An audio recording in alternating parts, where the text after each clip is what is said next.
Donc 45, réaction chimique d'oxydoréduction qui représente le fonctionnement de cette pile. Alors on a les deux, cette fois-ci là on a les deux demi-équations.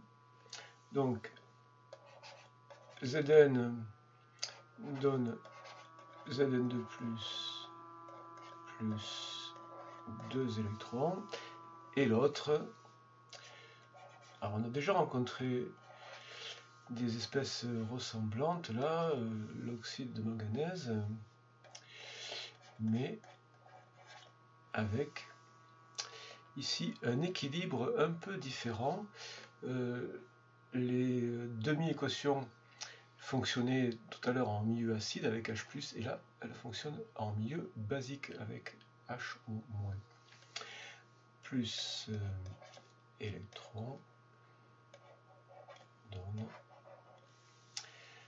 Mn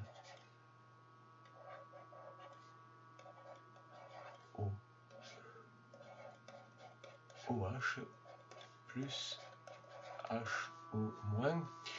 Donc solide, liquide, solide, aqueux.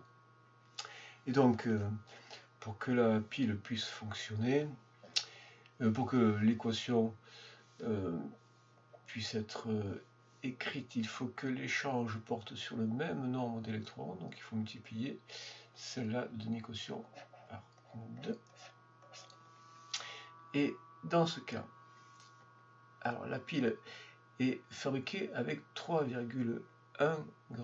de zinc, et c'est le zinc donc qui est le carburant. Autre indication, le zinc constitue la borne moins. Donc si le zinc constitue la borne moins, ça veut dire que c'est le zinc qui fournit les électrons, donc c'est le zinc qui est oxydé, et donc la réaction se produit, la demi-réaction d'électrodes se produit dans ce sens-là.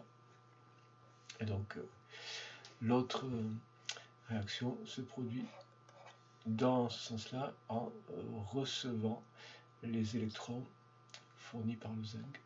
Donc on a Zn plus 2 fois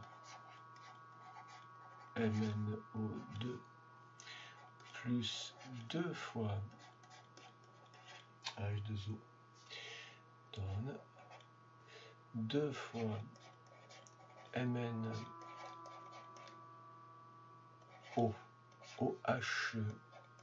plus 2 fois HO- plus Zn de plus. Donc solide, solide, liquide, solide, aqueux, aqueux. Quelle masse minimale de dioxyde de manganèse doit être utilisée pour consommer la totalité du zinc? Eh bien, les deux sont en rapport avec un coefficient stoichiométrique de 2 pour le manganèse. Donc on a Mn d'oxyde de manganèse égale 2 fois N de zinc du zinc.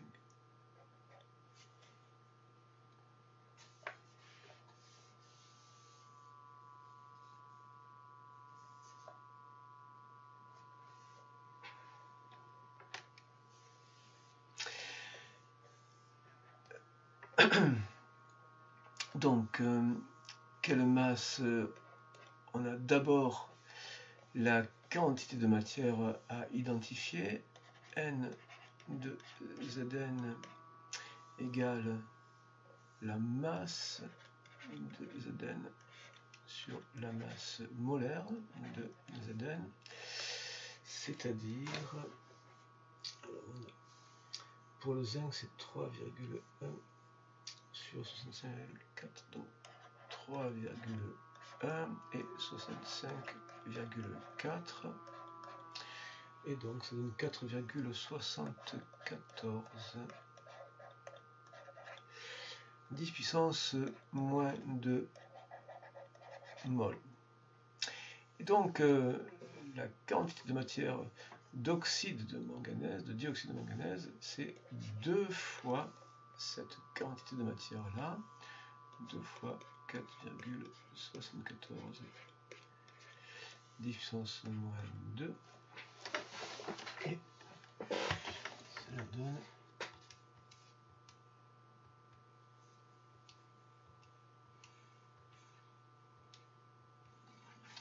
9,48 10 puissance moins 2 mol. Et enfin, la masse de MnO2 sera la masse molaire de MnO2 multipliée par la quantité de matière de MnO2. Donc la masse molaire, eh bien on ne l'a pas directement, il faut qu'on la calcule avec les masses molaires atomiques. Donc c'est 54,9 pour le manganèse, plus 2 fois 16, donc 32,0 pour l'oxygène, et enfin donc fois 9,48 10 puissance moins 2, donc cela donne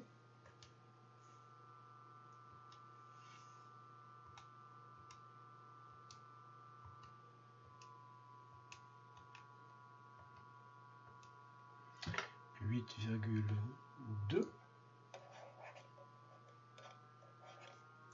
grammes d'oxyde de manganèse. Et maintenant, quelle est la capacité électrique de la pile?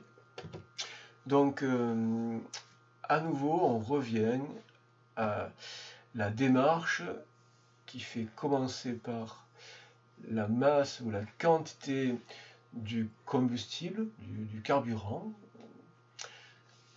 et on remonte jusqu'à la charge électrique en faisant le lien avec les électrons qui circulent.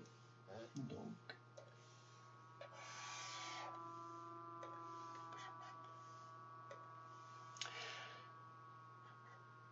la quantité de matière de zinc, c'est donc 4,74 10 puissance moins 2 mol. Cette quantité de matière là, elle est à mettre en rapport avec la quantité de matière d'électrons. Il y a donc 2 électrons pour chaque atome de zinc. Donc la quantité de matière d'électrons, c'est 2 fois la quantité de matière de zinc.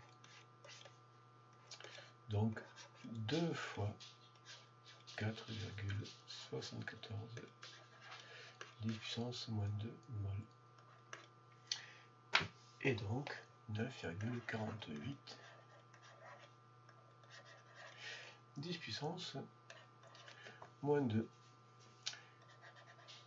mol. Après la quantité de matière, on peut obtenir le nombre d'électrons en multipliant par le nombre d'Avogadro. Donc quantité de matière multiplié par le nombre d'Avogadro. Donc 9,48 10 puissance moins 2 multiplié par 6,02 10 puissance 23. Cela donne 5,71 10 puissance 22 électrons. Ensuite, on multiplie par la charge électrique portée par un électron en valeur absolue, donc NE, nombre d'électrons, multiplié par la charge élémentaire, égale donc 5,71 fois 10 puissance 22 fois la charge élémentaire, 1,6 fois 10 puissance moins 19 coulombs. On obtient 9,131 10 puissance 3 coulombs. Il y a trop de chiffres significatifs, mais on va faire le tri à la fin. Et donc là, on a la charge électrique, la quantité d'électricité en coulombs, mais il faut l'exprimer en ampères-heure. Donc on divise par 3600, et en divisant par 3600, on obtient 2,54 ampères-heure, donc à deux chiffres significatifs, 2,5 ampères-heure. Et en milliampères, bon, ben, ça ferait 2500 milliampères-heure. Bon, c'est pas tout à fait ce que le constructeur indique sur la pile, mais c'est cohérent.